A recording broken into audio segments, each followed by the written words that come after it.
The top 10 most undervalued Pokemon products in 2024, part 2. Now, I loved making this video, so I decided to make part 2. If you haven't watched part 1, feel free to watch that after this. And also, guys, if you love Pokemon investing, Pokemon collecting, and general trading card news, feel free to subscribe to the channel. I'd love to have you on board, and your comments are always welcome. Now, without further ado, the top 10 most undervalued Pokemon products of 2024. Starting at number 10, it's Drowzee from Scarlet and Violet base set. This card's illustration is as close to perfect as it can be. Hypnotic, it's a bit eerie, it's uncomfortable. It is the perfect representation of Drowzee. And this is the kind of artwork we need Pokemon to do more of.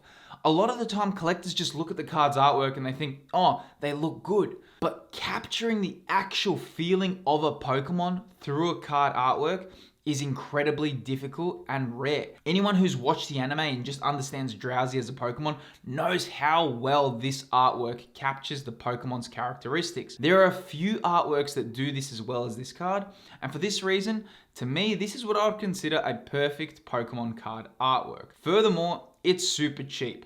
Having cards like this in your collection is always welcome, and I doubt we'll see another artwork like this for a very long time. I definitely rate this card, and it is most certainly undervalued. Now, number 9 on the list is Sun and Moon base ETBs. Now, these haven't rose too much, and they're still at a really good price point, seeing how long ago they're released. The fact that they came out well before the COVID boom, and they're still reasonably priced. Obviously, Sun and Moon base is a pretty weak set, and there's nothing inherently special about it, but I still think the base ETBs are undervalued, and they're a real cheap buy compared to other sets in that era. They are still above retail, so you will be paying a price, but the fact is, it's pretty reasonable, so I don't think it's that bad. So they definitely make the list for an undervalued set. Now, number 8 on the list is Lost Origin Trainer Gallery Charizard. I always love to include a budget-friendly option in these videos, and this is the one. Not only does it have Charizard, but it has Leon, an iconic character who's representative of the Sword and Shield era on the card. Kids who grew up with Sword and Shield will most certainly become nostalgic for this era, and seeing Leon and his Charizard on the same card artwork will be one of a kind for collectors. As they grow up, they will love this card. Also, don't forget, it's pretty easy to pull out of a pack, meaning a lot of the younger generation who are opening product are pulling this card and a lot of other trainer gallery cards as well. Now, a lot of the rare cards of today, a lot of collectors and the younger collectors will never actually have the chance to pull them out of a pack.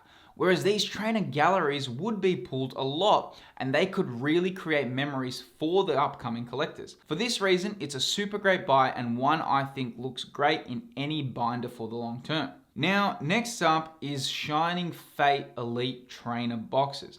Now, it's been 3 years since Shining Fate's released, and this is still available at retail. This is one of the rarer examples of sets this old that haven't climbed in value.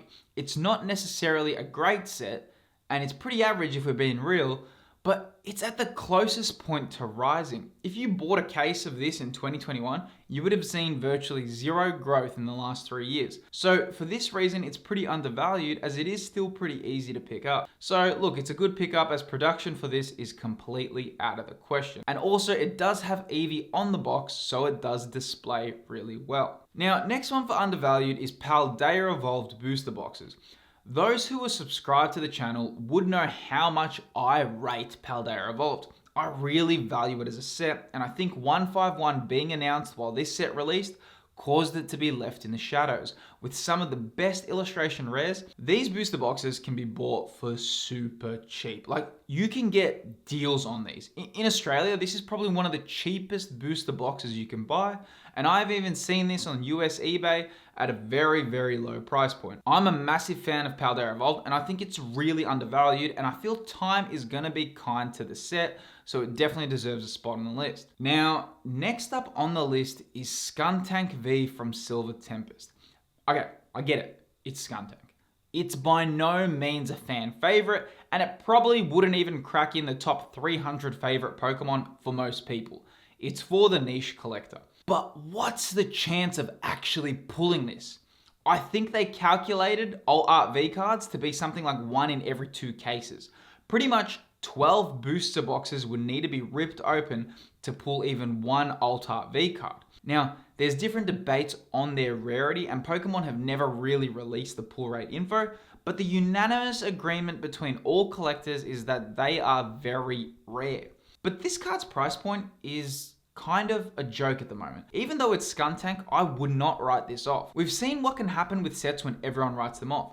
The future can be weird. I mean, look at Rebel Clash ETBs or even Sword and Shield base set booster boxes. These things can be sneaky in how they rise. I mean, an extreme example of this is Skyridge.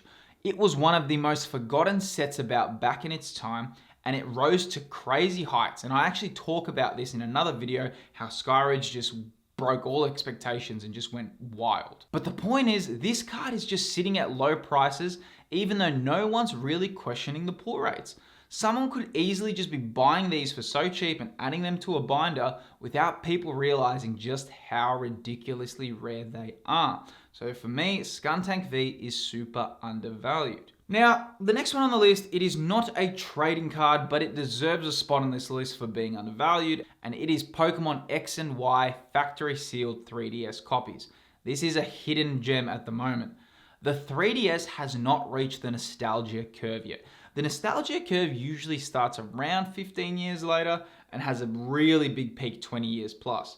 Now, these are ridiculously good buys, as they are only like $4 or $5 above the retail sale price of what they sold back in 2013. I can see these having some real growth in the future, and picking up sealed complete in box would be great.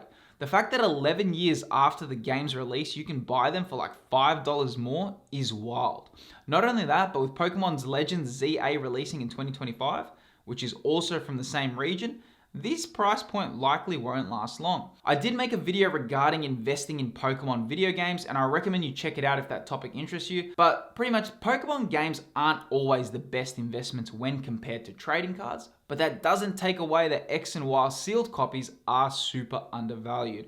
So these definitely deserve a spot on this list. Now, number 3 is Raichu Illustration Rare from Paldea Evolved. I mean, what a fantastic card, and what an incredible artwork. Now, any sleeping artwork will always bring a lot of attention, as it kind of falls into the charm of Pokemon being pets. But more than that, it's how loved Raichu is within the fanbase. Now, one of my favorite Pokemon is both Raichu and the Alolan form. But there's something interesting, because people who love Raichu have to kind of be now a little bit defensive. Now, obviously Raichu is loved, right? But the issue is, Pikachu always takes the main spotlight. In fact, it's not even the second most loved in the Pikachu evolution line, as Pichu has such a huge fanbase. Which is incredible, because I can't think of one other Pokemon where the final stage evolution is actually the least popular out of all three.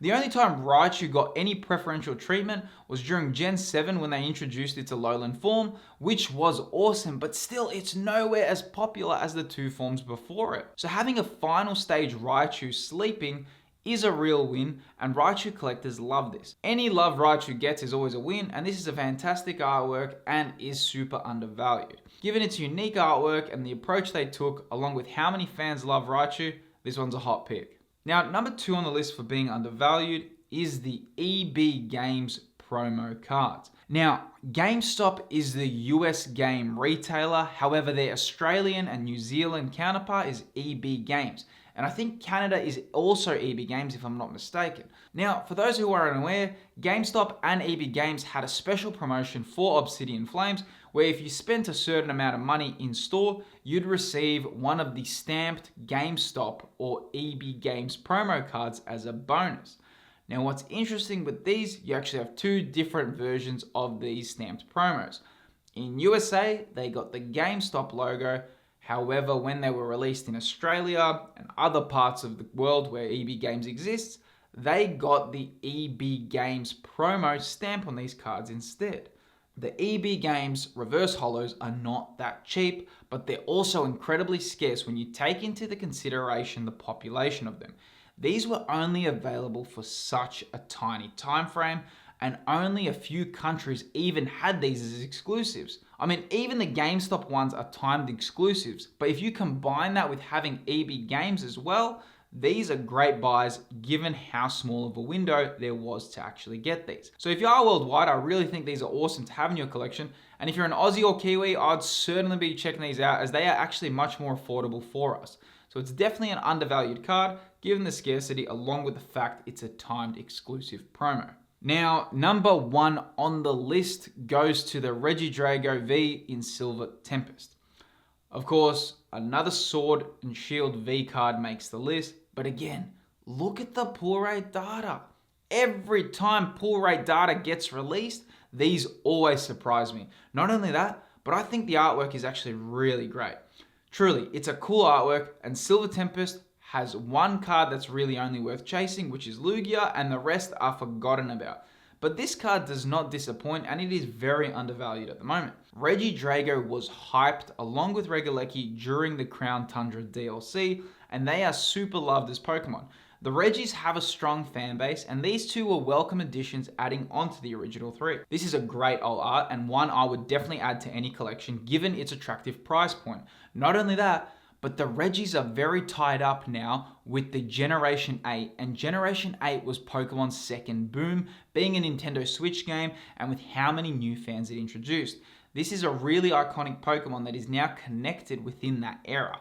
So it definitely deserves the spot on the list. Guys, if you love discussions like this, I'd love to have you on board the channel. Feel free to subscribe, throw a comment, and give this video a like. If you'd like more content like this, let me know, and I'd love to know your thoughts on what cards you believe are undervalued. Thanks for watching, guys. I'll see you on the next video.